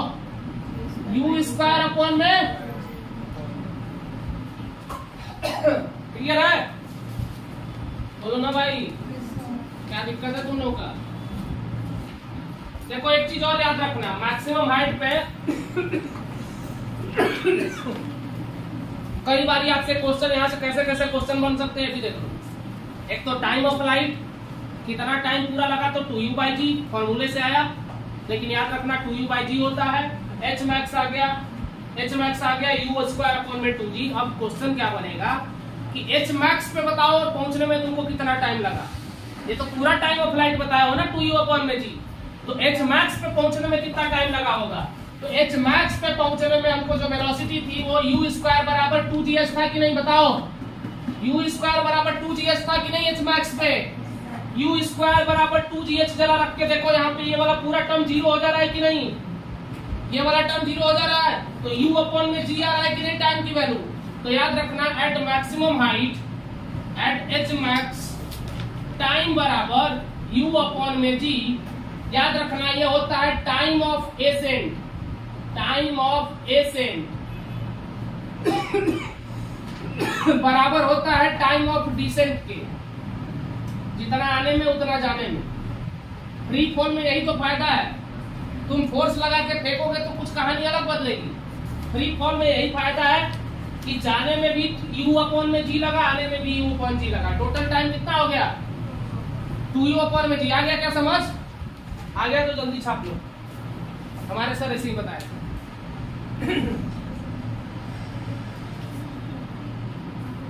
उनको भी नहीं पता था कि हमारा चेला टीचर बनेगा, है ना? जानेंगे तो आश्चर्य हो जाएंगे, उनको लगता था कि कुछ और करेगा। तुम लोगों में से कोई टीचर बनना चाहता है कि नहीं? कौन? तुम इकलौता बस, और कोई नहीं है? तुम टीचर नहीं बनोगी? सही है, एक लड़का बनना चाहता है, सही है, मतलब फ्यूचर खतरे में नहीं है हमारा। भाई तुम्हारे टाइम में देखो पैसे के बढ़िया मार्केट में मिलेंगे ना, डिमांड खूब करना। पहले तो अपना कंटेंट पे जोड़ बनाना, और तुम्हारे टाइम में देखो महंगाई इतनी आ जाएगी ना, कम से कम 50 लाख से कम का डिमांड मत करना। 50 लाख 1 करोड़ ऐसा हम तो लेंगे भाई, तुम्हारा नहीं पता। आज से 5 साल बाद मेरी डिमांड रहेगी कम से कम 2 करोड़ मिनिमम, 2 करोड़ सालाना। कम बता रहा हूँ यार, अगर अच्छे लोगों ने हायर किया तो 10 भी मांग सकता हूँ, 50 भी मांग सकता हूँ।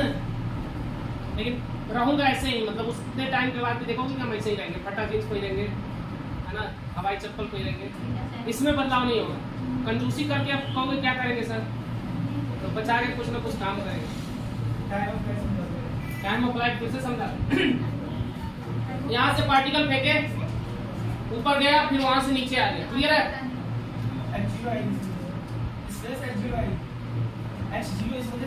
x0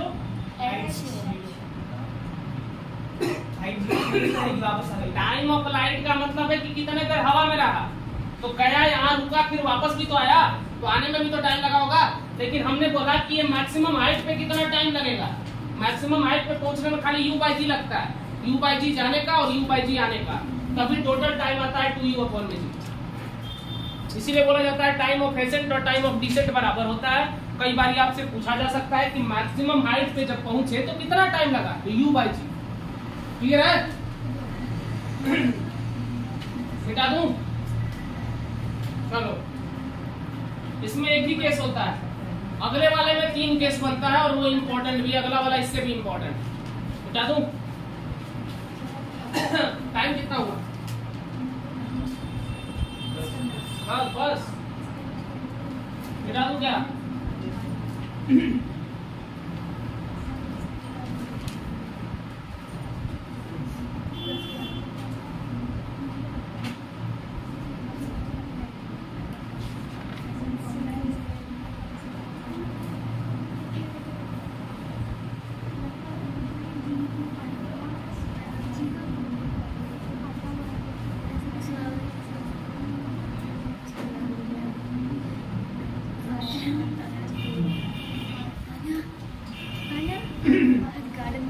वैसे मुझे पता है कि सिलेबस तो बहुत लोग डाउनलोड नहीं किए हैं, वो तो अकेले बेचारा सच्चा लड़का था बता दिया, बहुत लोग नहीं किए, है ना? आज आखिरी दिन है आपके लिए, है ना? कल से पूछूंगा नहीं ना, एक आध दिन सोच रहा हूँ आप लोग को बोल दूँ, है ना? स्कूल में मार खाए होंगे, उसके बाद से आपको नहीं लगाऊंगा ना कभी डंडे में, है ना? तो थोड़ा सा अगर आप ऐसे नहीं मानेंगे तो ऐसे मान जाएंगे, है ना? क्योंकि आप लोग काम भी नहीं कर रहे हैं, घर पे ज्यादा आप लोग पढ़ नहीं रहे हैं, रोज हम इतनी बड़ी बड़ी बातें कर रहे हैं, आपके लिए मेरा बात उसी तरह बेकार हो जा रहा है जैसे संदीप महेश्वरी का मोटिवेशनल वीडियो देखने के 5 मिनट बाद कहानी होती है। 5 मिनट तक खूब जोश रहता है, फोड़ देंगे फाड़ देंगे, फिर 5 मिनट के बाद कहते हैं अरे छोड़ो तो वीडियो की बात, है ना? तो ऐसा नहीं करना है, पढ़ना है। अगला हेडिंग में है ग्राउंड टू ग्राउंड हो गया, अब है projection from some height. Projection from some height, same नहीं है, सम है, याद रखना। सम हाइट यानी कुछ हाइट से कुतुब मीनार पे चढ़ के पत्थर फेंक रहे हो अपने छत से एक लिफाफे में पत्थर बांध के फेंक रहे हो, है ना। अब पता चले कि जैसे मेरे साथ हुआ था, मैंने फेंका था एक बारी, जिसको मिलना चाहिए उसको नहीं मिला था, हाँ, दूसरे को मिल गया। और मेरी राइटिंग इतनी खराब है कि फेमस हूँ खराब राइटिंग वाला। अगले ने ये भी कहा कि हो सकता है इसके यहाँ से आया हो। तो गांव में मैं डिसेंट था, लोग सोच कल्पना भी नहीं कर सकते थे कि लड़का ऐसा करेगा, लेकिन मैंने किया। और लिटरली आपको जान के आश्चर्य होगा, मेरा मसला भाई फंसा था उस चक्कर में। उस पे लोग जानते थे क्योंकि वो था उस टाइप का थोड़ा और मैं लिटरली मुकर गया था। मैं बोला नहीं यार मेरी राइटिंग है, वो लोग मेरे पे डाउट ही नहीं किए, सच्चाई तो ये, जबकि वो करामात मैंने ही किया ना। गांव में बड़ी बात होती है ना यार, शहर में तो कोई नहीं कुछ कहेगा। गांव में भाई मेरे भी मन में था थोड़ा सा, 12th में पहुंच गया था। तो मैंने एक दिन मौका देखा, 12th में नया नया गया था, तो मैंने पेपर में ऐसे लपेटा पत्थर और धीरे से फेंक दिया। मैंने देखा किसी को तभी फेंका, अब वो अगला को ध्यान ही नहीं आया, इतना खराब आदमी था वो है ना। गांव की स्टोरी है। तो उसके पिताजी आए छत पे, है ना, उधर उधर देखे, उनको लगा आवाज होता है ना घर में, कई बार पत्थर फेंकने पे आवाज आता है। इधर उधर देखे, उनको मिल गया, तो कागज खोले तो भाई सामने हमारा ही घर है, आसपास और कोई घर नहीं है उसके सामने। डाउट हो गया, आए दरवाजे पे, बोले कि बिट्टू कहाँ है और ये लोग और कहाँ है। तो हम बोले कि ये लोग तो नहीं है, घर पे और कौन है। बोले कि बिट्टू है, वही मसला भाई में। बुलाए गए उसको, तो यही सब कर रहे हो, मतलब भोजपुरी में बोले वो, बताओ यही सब आप कर रहे हो ना, मेरे घर में पत्थर, ये क्या लिख के भेजे हो, है ना। लिखा था कि तो थोड़ा क्या लिखा था, लेकिन ये था कि हमारे को उसका डाउट ही नहीं दिया, मतलब जानता था कि पढ़ने लिखने वाला लड़का है, कभी घर से निकलता ही नहीं है। तो पहली बार बचा था भाई, पहली बार क्या, उसके बाद से अभी तक भी कोई डाउट नहीं करता, लेकिन वो मैंने करामात किया था। वही तो नहीं बता सकता, है ना। कुछ नहीं, बस लिखा था कि 2 बजे आ जाना ना मिलने। हाँ, मतलब उसको कुछ डाउट नहीं बताने थे, मैं पढ़ने में उस समय थोड़ा तेज था, तो डाउट तो आना था। मैंने बोला तो 2 बजे आना, मैं तुमको मैथ्स के डाउट बता दूंगा, है ना। पिताजी 2 बजे वहां आते थे खेत पे, है ना। मैंने बोला 2 बजे मैं तुमको डाउट बता दूंगा, है ना, 2 बजे मैं डाउट बता दूंगा। चलो आ जाओ। उसके पिताजी डाउट पूछने आए थे फिर।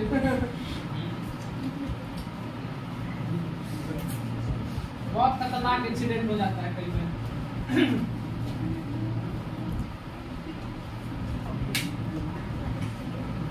चलो, projection from some height.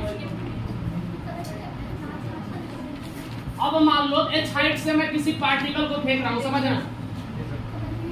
H height से फेंकने के 2 से 3 तरीके हो सकते हैं। पहली बात, एच हाइट पे भी जाके मैं ऊपर ही फेंक रहा हूँ, छत से जाके मैं ऊपर नहीं फेंक सकता, फेंक सकता हूँ ना। तो छत से जाके मैंने एक तो तरीका ऊपर फेंक दिया। दूसरा तरीका है कि छत से जाके मैं किसी को देख के पत्थर मार रहा हूँ नीचे। दूसरा तरीका है कि मैं छत से जाके नीचे फेंक दूं। और तीसरा तरीका है कि जस्ट ऐसे ड्रॉप कर दूं। 3 तरीके हैं और तीनों पे अलग अलग केस बनते हैं, अलग अलग क्वेश्चन बनते हैं। जस्ट ड्रॉप वाला बहुत पॉपुलर है, आपने भी सुना होगा कि एच हाइट से जाके किसी पार्टिकल को जस्ट मैंने छोड़ दिया। जस्ट छोड़ दिया मतलब यू की वैल्यू इनिशियल 0, पकड़ के छोड़ा है, यू 0, फेंका है यू कुछ है, ऊपर फेंका है यू कुछ है, जस्ट ड्रॉप में यू 0। क्लियर है? 3 केस पढ़ेंगे, एक ऊपर फेंक दो, आ रहा है कि नहीं, एक तो ऊपर फेंक दो, दूसरा कुछ नीचे फेंक दो, तीसरा जस्ट छोड़ दो। कई बार ऐसा होता है तुम देखते हो कि नीचे कोई हमारा दुश्मन बैठा है, ऊपर से जाके कुछ ऐसी चीजें छोड़ देते हो। ऐसा भी नहीं छोड़ते कि मर जाए, कुछ चीजें छोड़ देते हो, है ना। और तुमको सब्र नहीं होता तो तेजी से मार देते हो कि लगी जाए जाके, है ना। कई बार छोड़े, पता चला वो हट गया, तो तुम सोचते हो तेजी से मारेगा कि लगी जाए, उसके जाते जाते लग जाए, है ना। तो यही बात है। आइए के चक्कर में हम गाँव चले गए थे, है ना।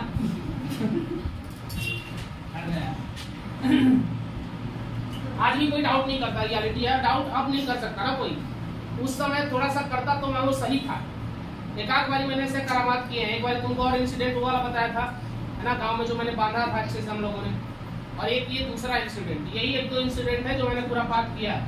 फिर मैं थोड़ा अंदर से डर भी जाता था यार, अगर कोई पकड़ लेगा तो क्या कहेगा कि यार देखो पढ़ते रहता है ना, मतलब अंदर से बुरा है इस बात से डरते थे। तो अंदर से तो थे भाई, मैं सच्चाई बता रहा हूँ, लेकिन डरते थे कि यार कोई सुनेगा तो क्या कहे।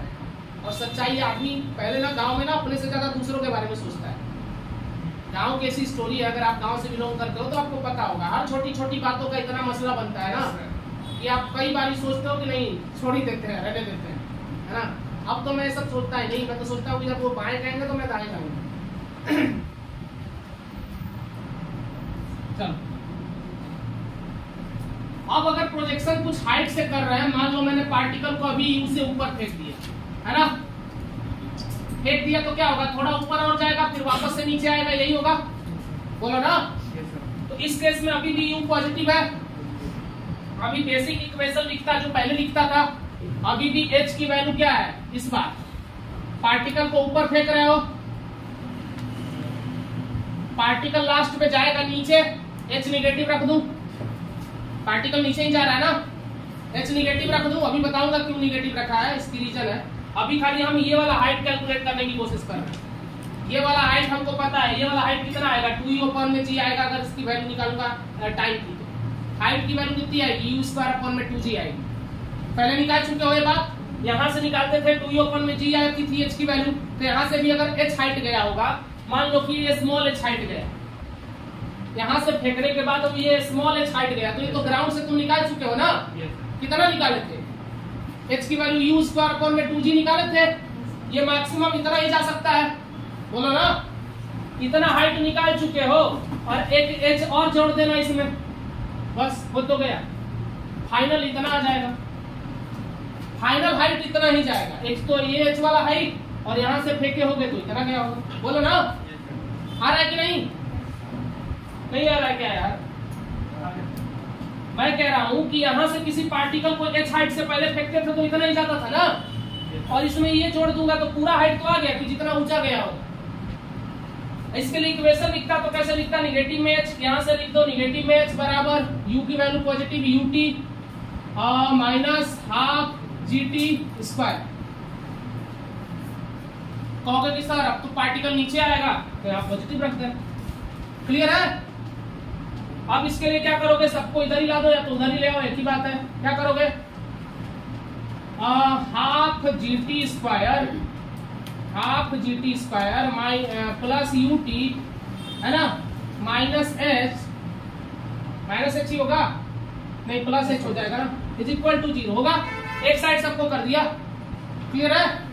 तो यहाँ से अब t की वैल्यू निकालोगे, क्या आएगा, t बराबर minus u plus minus √b² यानी u² माइनस 4a, a की वैल्यू g/2,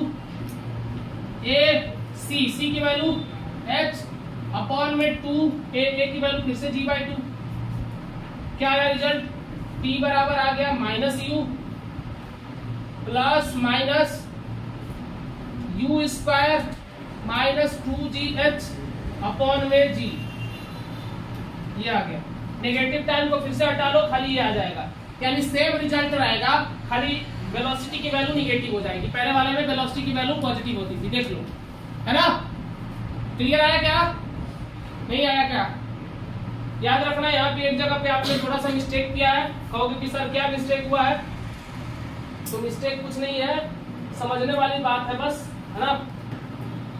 जैसे हमने ये रखा है u² माइनस 2gh/g, तो यहाँ पे नेगेटिव एक टाइम आएगा, उसको नहीं लेना है आपको, पॉजिटिव वाला टाइम ही लेना है। मैं बार बार कह रहा हूँ, तो t की वैल्यू आ जाएगी minus u plus √u² minus 2gh/g, तो ये वाला टाइम ऐसे हट जाएगा माइनस u/g, क्लियर है। तो ये वाला टाइम लगेगा,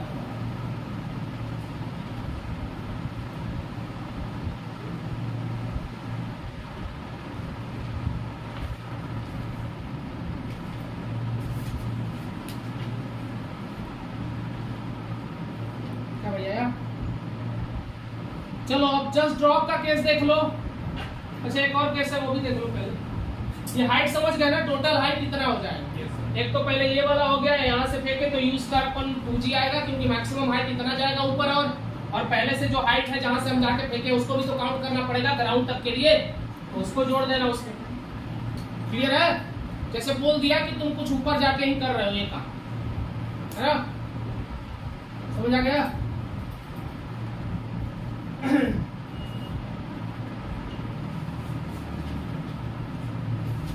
चलो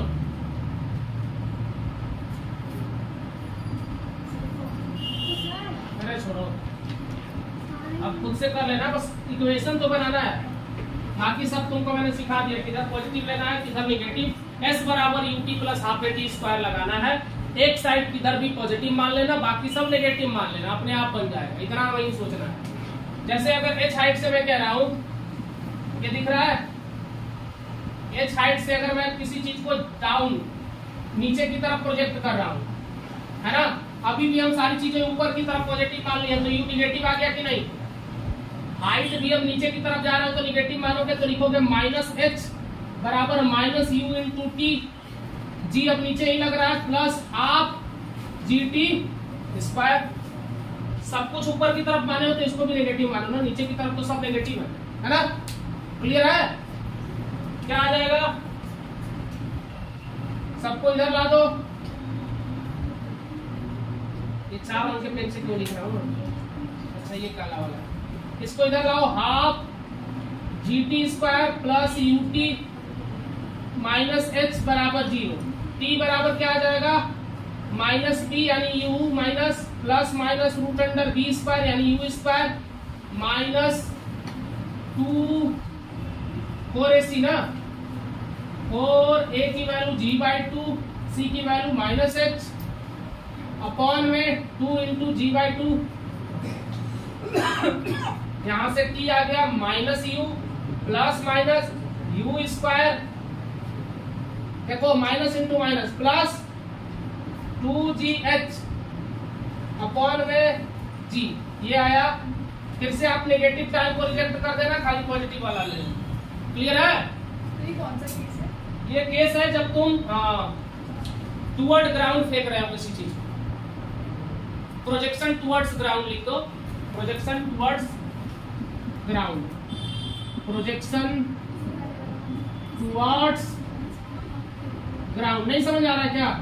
अरे नीचे की तरफ फेंक रहे हो भाई, इसीलिए तो मैंने यू को ऐसे रख दिया ना, यहाँ जाके अब तुम नीचे फेंक रहे हो यू वेलोसिटी, है ना?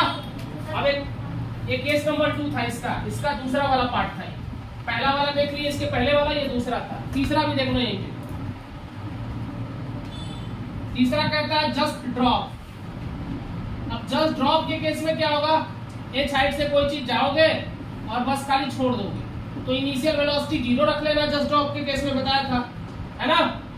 जस्ट ड्रॉप के केस में इनिशियल वेलोसिटी 0, तो इनिशियल वेलोसिटी 0, तो बताओ h बराबर क्या लिखोगे? नीचे की तरफ जा रहे हो, माइनस एच बराबर यू टी, यू तो 0 हो गया तो सारा टर्म आगे वाला 0 minus half g t square होगा क्या? t की वैल्यू पूछी जाती है कि जस्ट ड्रॉप पे कितना टाइम लगेगा ग्राउंड पे पहुंचने में, तो t कितना लगेगा बताओ, बोलो। t स्क्वायर बराबर 2h अपॉन में g, इसलिए t बराबर रूट अंडर 2h अपॉन में g, इतना सेकंड लगेगा,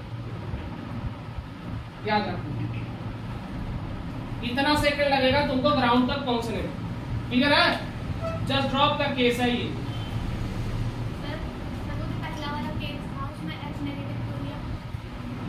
पहला वाला केस में एच निगेटिव क्यों लिया? क्योंकि फाइनली जो पार्टिकल ऊपर जाके नीचे की तरफ आ रहा था और ऊपर की तरफ से हम सब कुछ पॉजिटिव मान चुके हैं, वैसे एच को निगेटिव नहीं लेना था, एच को पॉजिटिव लेना था उस वाले केस में, है ना? उसको पॉजिटिव कर लेना, वो सही बोल रही है ना?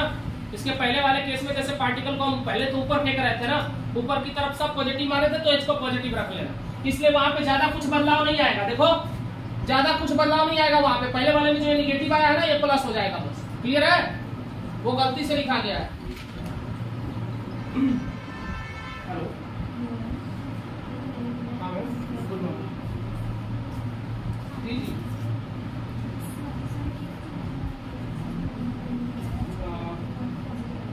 मैंने तो बोला था।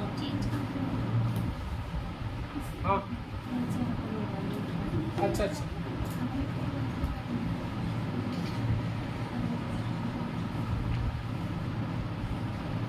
अच्छा अच्छा, ओके मैम, नो प्रॉब्लम जी।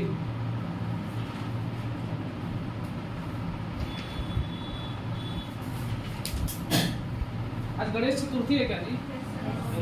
अच्छा, इसीलिए सब लोग मिस कर रहे हैं। एक मैडम भी हमको फ़ोन की थी कि ऐसे आप बोले थे आएंगे, अब हम कैसे महाराष्ट्र कैसे पहुँचे बताओ।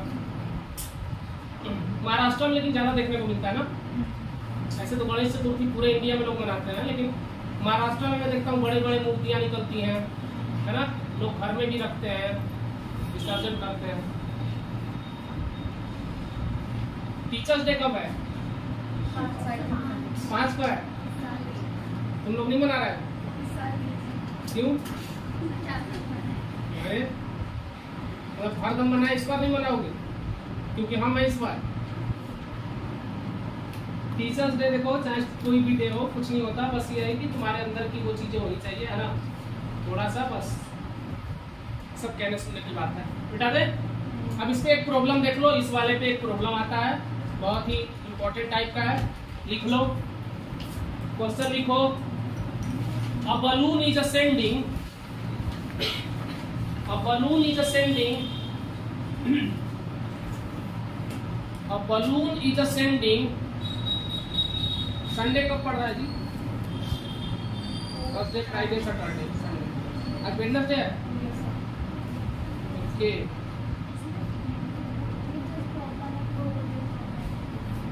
अ balloon is ascending a rate of, हाँ सेंडिंग मतलब भेजा जा रहा है ऊपर की तरफ, ऊपर जा रहा है मतलब। A balloon is ascending a rate of 9.8 metre per second. लिख दूं क्या? एक गुब्बारा को ऊपर की तरफ हवा में छोड़ा जा रहा है, कितने मीटर पर सेकेंड से वो जा रहा है? 9.8 मीटर पर सेकेंड के वेग से वो ऊपर की तरफ जा रहा है ना। देखो, जिस टॉपिक का क्वेश्चन है वही लिख दे रहा हूं कोई बात नहीं। A balloon is ascending a rate of 9.8 metre per second, है ना।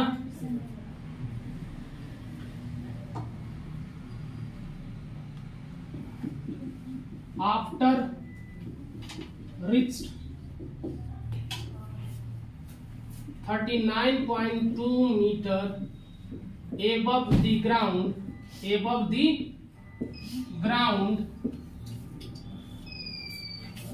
a food packet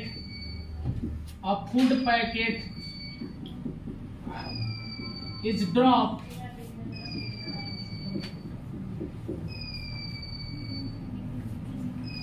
from it, a food packet is dropped from it, है ना। क्या हो गया जी? ठीक है, सवाल है।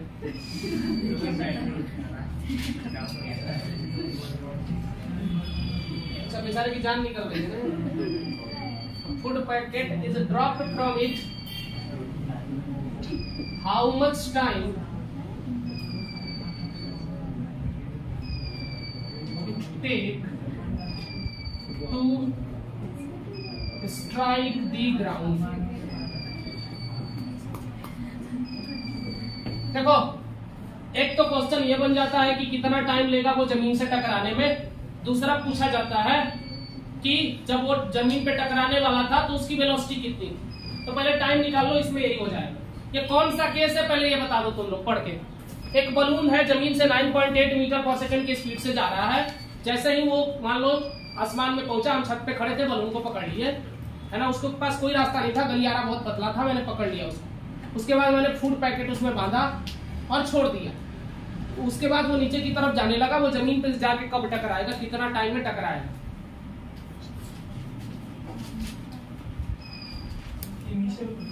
कौन सा केस है ये बताओ, छोड़ो उसका। इनिशियल वेलोसिटी तो दी है, देखो जो लिखा है वही केस होगा, प्रोजेक्शन फ्रॉम सम हाइट, लेकिन इसमें दूसरा वाला केस होगा।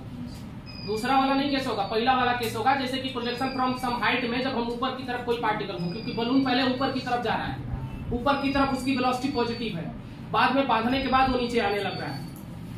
वेलोसिटी तो ऊपर की तरफ पॉजिटिव है ना, तो कुछ हाइट पे जाने के बाद भी वेलोसिटी का अभी भी डायरेक्शन तो ऊपर था। हमने जब बांध दिया तब वो नीचे आना शुरू हुआ, बोलो ना भाई। तो इसलिए वो वाला लगाना और बनाने की कोशिश करो, बन जाए। खाली इक्वेशन लिख दो, बन जाएगा। अरे क्या करोगे, देखो जल्दी। एच हाइट पे मान लो बलून है, एच हाइट पे ये कोई बलून है, बलून देखे हो? अरे वो गैस वाला बलून, हम लोग तो हवा वाला लेते हैं ना, जनरली गैस वाला है। गैस वाला इसमें हमने फूड पैकेट बांध दिया, बढ़िया एकदम खाना, पिज्जा दे दिया इसमें। पिज्जा मतलब मेरे को पहुंचाना है, किसी ने पिज्जा मांग दिया है, उसको नीचे वो खड़ी है, मेरे को देना है पिज्जा। खड़ा है मान लो, तुम लोग फिर दिमाग लगाने लगो। अरे कोई खड़ा है लड़का, उसको पिज्जा देना है, मेरे दोस्त है मेरा, भूखा है, तो मैंने छत से बोला क्योंकि मेरे पास पैसा बहुत है तो मैं खूब अपने दोस्तों को तो खिला सकता हूँ। तो फिर मैंने क्या किया, बहुत लोग नहीं खिलाते अपने दोस्तों को जबकि पैसा होता है, क्योंकि पता है कि दोस्त कंजूस है, वो नहीं खर्चा करेगा तो वो भी नहीं खर्चा करता, कहते हैं कि तू पहले खर्चा कर। तुम लोगों में नहीं होता होगा, तुम लोग बड़े आदमी हो, हमारे लोगों में तो होता था, तू खर्चा करेगा तभी हम खर्चा करेंगे। चलो, तो यहाँ से इसने बलून में पैकेट बांधा और यहाँ से छोड़ दिया, उसमें छोड़ दिया। इनिशियल यू ऊपर की तरफ था, पॉजिटिव था कि नहीं बताओ, बोलो। अब वो हाइट भी ऊपर की तरफ, पहले देखो पार्टिकल अब पहले ऊपर की तरफ है, तो चीजों को क्या लोगे, तो पहले लिखोगे यहाँ से जब हाइट जाएगा ये नीचे की तरफ ही जाएगा, तो हाइट को निगेटिव रखोगे, तो माइनस एच बराबर यू, यू की वैल्यू पॉजिटिव है यानी यूटी है ना, और एक्सेलरेशन ड्यू टू ग्रेविटी नीचे ही लगेगी यानी हाफ जीटी स्क्वायर, यही फॉर्मूला लगेगा। एच की वैल्यू कितनी है 39.2, तो माइनस 39.2 बराबर यू, यू की value 9.8 into t minus half, g की वैल्यू अब 9.8 ही रख लो, पता चल जाता है जब ये वेलोसिटी दिया 9.8 में ना, ऐसे केस में हमेशा 9.8 ही रखो। माइनस एच क्यों लिया भाई, क्यों नहीं लूंगा, नीचे की तरफ जा रहा है पार्टिकल, हाइट निगेटिव ही रखेंगे ना, नहीं आ रहा है क्या समझ, इंटू टी स्क्वायर। अब देखो ये सब को इधर ला दो, इधर लाओ, तो इधर लाओगे तो ये हो जाएगा half 9.8 into t square minus 9.8 into t minus h is equal to 0, यही होगा। माइनस एच कहाँ बचा, वो तो गया।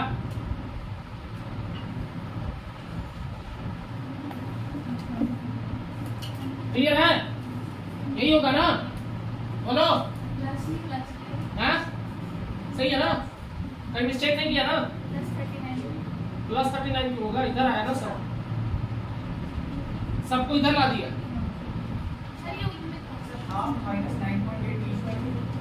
तुम लोग क्या बोल रहे हो, हमको कुछ समझ नहीं आ रहा। तुम लोग ये कह रहे हो कि अच्छा पार्टिकल को तुम लोग कह रहे हो कि सर ये हाइट नेगेटिव रखने के लिए ना, हाइट नेगेटिव नहीं हाइट पॉजिटिव तुम कहना चाह रहे हो रखने के लिए। देखो समझ लेते हैं, कोई चक्कर नहीं है। देखो जैसे क्या हुआ, बलून जा रहा था ऊपर की तरफ, अब यहाँ एच हाइट पे मैंने बलून में कुछ बांध दिया तो नीचे जाएगा, ऊपर की तरफ सारी चीजें पॉजिटिव मान चुके हैं तो नीचे की तरफ सब नेगेटिव लेंगे। हाइट को ऊपर की तरफ पॉजिटिव रखा था हमने, तो पार्टिकल अब नीचे आ रहा है तो हाइट को निगेटिव ले लिया मैंने। ऊपर की तरफ वेलोसिटी पॉजिटिव थी तो वेलोसिटी को पॉजिटिव रखा मैंने। और क्या चाहते हो, देखते हैं ना, मिस्टेक हो रहा होगा तो चेक पता चल ही जाएगा। इसको इधर ला दो, ऐसा करो अब आप इसमें से 9.8 का कॉमन ले लो, क्या आएगा half T square minus T, ये कितना हो जाएगा 9.9 चौके 36, 4 आएगा, देख लो थोड़ा भाग करके, और 2 से मल्टीप्लाई करो कितना हो जाएगा t square minus 2t minus 8 is equal to 0 होगा क्या, बोलो बोलो। अब देखो 8 4 इंटू 2 8 होता है क्या, t square minus 4t plus 2t minus 8 is equal to 0 लिख सकते हैं। t का कॉमन ले लो, t माइनस 4 प्लस 2 का कॉमन ले लो, t minus 4 is equal to 0। एक आ गया t माइनस 4, एक आ गया t plus 2 is equal to 0।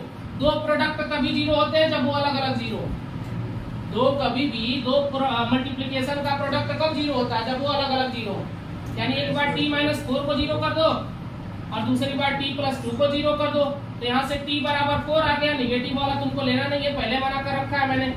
तो यानी 4 सेकेंड लगेगा इसको जमीन तक पहुंचने में। आसान था, जल्दी से करो।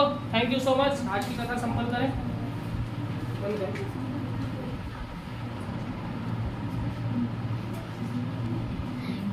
नहीं हो रहा, कितने देर का बन गया देखो भाई जरा।